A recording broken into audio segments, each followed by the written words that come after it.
Good morning, all of you. My name is Mandakini Singh. Welcome to Addition Roots online classes. Student, today I am teaching you chapter 3 sentence. आज जो मैं आपको पढ़ाने जा रही हूँ वो चैप्टर 3 है जिसका नाम है सेंटेंस.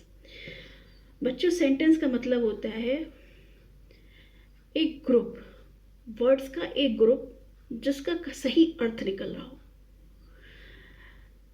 जैसे a sentence is a group of words having some meaning, that is called sentence. अब आप पूछेंगे कि मैम क्या पहचान है इसकी. बच्चों, हमने आपको ABCD पढ़ा है सबसे पहले, ABCDEFG. तो हमने इनको बोला ये अल्फ़ाबेट के लेटर है और ये लेटर कितने थे? 26. ठीक है.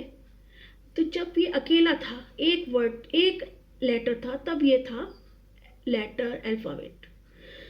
फिर हमने जैसे मान लीजिए ये है I, तो ये क्या है? Single letter. और जब कई लेटर मिलाकर एक प्रॉपर वर्ड बन जाता है, कई लेटर मिलाकर क्या बनता है? वर्ड. इसी तरह से कई वर्ड मिलाकर बन जाता है एक सेंटेंस. लेकिन उसका सही अर्थ होना चाहिए. ये नहीं कि कोई सा भी वर्ड उठा लिया और बन गया सेंटेंस. जैसे कि आप देख रहे हैं गर्ल, भव्या, ओल्ड. कोई सेंटेंस तो नहीं बन रहा है. सेंटेंस ऐसा होना चाहिए जो देखने में और सुनने में भी अच्छा लगे. और सेंटेंस की पहचान ये होती है, a sentence always start with a capital letters ends with the full stop और क्वेश्चन मार्क्स. एक सेंटेंस में हमेशा जो सेंटेंस है वो हमेशा स्टार्ट होता है कैपिटल लेटर से. और सेंटेंस की सबसे पहली पहचान मैंने क्या बताई कि उसका पहला वर्ड जो होता है वो कैपिटल लेटर से शुरू होता है. उसका पहला अक्षर जो होता है, पहला लेटर जो होता है वो कैपिटल होता है, बड़ी ABCD में होता है. और उसके आखिर में या तो फुल स्टॉप लगा हुआ होगा या क्वेश्चन मार्क लगा हुआ होगा. अगर फुल स्टॉप या क्वेश्चन मार्क लगा हुआ है यानी सेंटेंस वो कंप्लीट हो चुका है. इसके अलावा अगर हमारा कोई सेंटेंस, जैसे मैंने बताया भव्या, गर्ल, ये सब, तो वो पजल है, वो सेंटेंस नहीं है. अगर इसका एग्जाम्पल मैं आपको बताऊं तो इस तरह से होगा. अब आप देखते हैं कि एक ये सेंटेंस बना हुआ है, आई एम अ गर्ल. दूसरा सेंटेंस है माई नेम इज़ भव्या. और थर्ड सेंटेंस है आई एम 1 year old. तो आप देख रहे हैं कि आपने माई सेल्फ तो याद किया है, जैसे लिखा होता है कि I am a girl, I am a boy. तो ये सेंटेंस हुआ. My name is Bhavya, my name is Nitin, my name is Mandakini. तो ये एक सेंटेंस हो गया. Same age I am 1 years old, I am 10 years old, I am 30 years old. तो ये एक सेंटेंस कंप्लीट है. और जब हम इन सेंटेंस में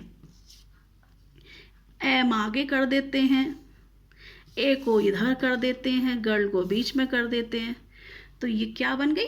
पजल बन गई. ये ऊपर वाला जो सेंटेंस है एम आई गर्ल अ, तो ये अब क्या कंप्लीट सेंटेंस है? नो, ये अब कंप्लीट सेंटेंस नहीं है. अब तो ये पजल बन गई. और इसमें सबसे बड़ी पहचान सेंटेंस में ये होती है कि सबसे पहले हमारा सब्जेक्ट होता है जिसकी बात की जा रही है. बाद में वर्ब होता है, is, am, are, was, were, has, have, had. या प्रेजेंट में एस या ES लगा होगा, पास्ट में सेकंड फॉर्म यूज़ की हुई होगी, है ना. तो ये वर्ब हो गया. तो माई नेम इज़ भव्या. और भव्या क्या है? भव्या अपने बारे में बता रही है कि मेरा नाम क्या है? भव्या. ऐसे ही आई सब्जेक्ट हो गया, एम वर्ब हो गया, 1 year old. अब कितने साल का है? 1 year old. ओके. तो ऐसे ही देखिए, ये जैसे लिखा है एम आई गर्ल अ, तो क्या होगा?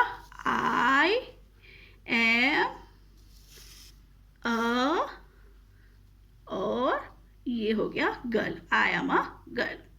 अब इसी को देखिए, इसको मैंने अगर नेम को इधर कर दिया, इज इधर कर दिया और भव्या को इधर कर दिया, फिर क्या हो जाएगा यहाँ पर? Bhavya name my is. Sentence अजीब सा लगेगा. माई, अब हम इसको सही करेंगे, कैसे करेंगे? माई नेम इज और भव्य। समझ में आ रहा है? अब ये पजल को हमने सही से लगा दिया। अब ये हमारा सेंटेंस सही है। अब मान लीजिए ये सेंटेंस है, am I one old, old आ गए। अब एक सेंटेंस ये देखिए, old am I one year. Sentence अजीब सही लग रहा है, और सही सेंटेंस क्या है? I am one year old. मैं 1 साल की हूँ। हो गया कंप्लीट। तो इसी तरह से बच्चों हमको सेंटेंस को सही क्रम में लगाना है। अब जब इसका प्रॉपर मीनिंग निकल आएगा, जब सही शब्द सही अर्थ निकल के आएगा, अब आपने देखा कि आई एम अ गर्ल सीधा सेंटेंस था। जब हमने इसको रॉन्ग किया, एम ए गर्ल आई, तो सेंटेंस रॉन्ग हो गया, पजल हो गई, उसका कोई मीनिंग नहीं बन रहा। लेकिन आई एम अ गर्ल तो समझ में आ रहा है, इसका सेंटेंस क्या है? मैं एक लड़की हूँ। लेकिन गर्ल आई एम, ये तो सेंटेंस क्लियर नहीं है। और ध्यान रखना है, जब भी कोई सेंटेंस शुरू करते हैं तो उसका फर्स्ट लेटर कैपिटल होता है और लास्ट में फुल स्टॉप या क्वेश्चन मार्क होता है। ओके, और अब इसकी जो एक्सरसाइज करेंगे, तब आपकी जब प्रैक्टिस हो जाएगी तो ये आपको चीज़ें क्लियर हो जाएंगी। Okay, bye bye, have a nice day.